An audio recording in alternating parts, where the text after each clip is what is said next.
Thanks for watching.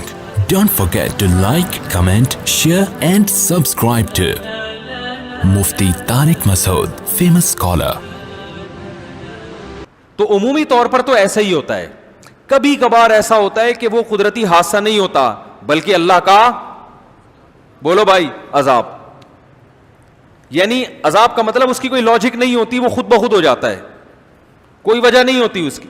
جیسے قرآن میں آتا ہے ہم نے پچھلی امتوں پر فرشتوں کو حکم دیا چیخ مارے, اتنی زور سے چیخ ماری کہ لوگوں کے کلیجے پھٹ گئے.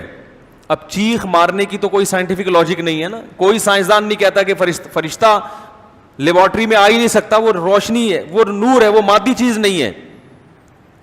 ایسا بھی ہوتا ہے, بعض دفعہ ایسا بھی ہوتا ہے کہ ہوتا قدرتی حادثہ ہے مگر وہ قدرتی حادثہ اللہ لوگوں کے لیے عذاب بنا کے لاتے ہیں. اس کی مثال ہے جیسے آپ بیمار ہوتے ہیں تو بیماری کی بھی تو کوئی لاجک ہوتی ہے نا, لیکن لاجک کے باوجود وہ بیماری آپ کے لیے رحمت نہیں ہوتی بلکہ اللہ کا عذاب ہوتی ہے. بھائی اللہ تعالی آپ کو نقصان پہنچائیں بغیر لاجک کے یا لاجک کے ساتھ, اس سے کوئی فرق تھوڑی پڑتا ہے. نقصان تو ہو رہا ہے نا, اس میں اللہ کا ارادہ کیا ہے, آپ کو نقصان پہنچانے سے مقصد عذاب دینا ہے یا ویسے ہی ایک فطرت کا جو اصول ہے اس اصول کے تحت آپ کو نقصان پہنچایا جا رہا ہے. یہ فیصلہ کون کرتا ہے؟ اللہ کرتا ہے. اس کی ایک علامت ہے, حدیث میں آتا ہے کہ جب کوئی مصیبت انسان پر آئے, اگر وہ ایک ویسے ہی اللہ کا ایک قانون اور ضابطے کے تحت مصیبت آ رہی ہے تو اس مصیبت میں انسان کو اگر صبر کی توفیق مل رہی ہے تو وہ مصیبت اللہ کی رحمت بن جاتی ہے, اور اگر صبر کی توفیق نہیں مل رہی تو یہ سمجھ لینا چاہیے کہ وہ مصیبت اللہ نے آپ کے گناہوں کے سزا کے طور پر آپ کو دی ہے. وہ مصیبت سمجھ میں آ رہی ہے بات؟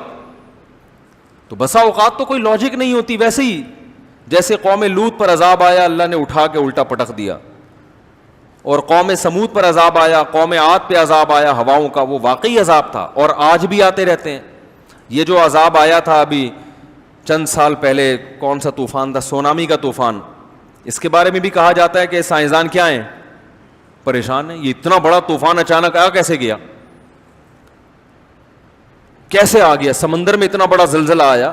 یقیناً جب کوئی چیز ہوتی ہے تو اس کی کوئی وجہ تو ہوتی ہے, لیکن عین ممکن ہے یہ کس کا عذاب ہو, اللہ کا عذاب ہو. اور اتنی بات تو یقینی ہے کہ اگر اللہ کا عذاب ہو یا نہ ہو, اتنی بات تو عبرت حاصل کرنے والوں کے لیے ہے کہ یہ جو دنیا ہے یہ قابل اعتبار نہیں ہے. ان حادثات سے اتنی عبرت تو بہرحال ہر ایک کو حاصل ہو جاتی ہے کہ بھائی کچھ بھی کسی بھی وقت تمہارے ساتھ ہو سکتا ہے, لہذا دنیا سے زیادہ دل مت لگاؤ. یہ عبرت تو کافر کو بھی ہونی چاہیے. دیکھو انسان کتنے اسباب اختیار کرتا ہے اپنے بچاؤ کے, پھر بھی ہلاک ہوتا ہے کہ نہیں ہوتا. اس کا مطلب قدرت نے اس زمین میں ایسا نظام بنایا ہے کہ آپ اس زمین میں اطمینان کے ساتھ زندگی نہیں گزار سکتے, اور اللہ چاہتا بھی نہیں ہے کہ اطمینان سے زندگی گزاریں, کیونکہ اللہ نے اس دنیا کو اصل نہیں بنایا. تو یہ جو دنیا میں مختلف قسم کے عذاب آتے ہیں, مختلف قسم کی, چاہیے قدرتی حادثے ہی ہوں, لیکن اس سے اتنی بات بہرحال ثابت ہوتی ہے کہ بھئی یہ دنیا قابل اعتماد نہیں ہے.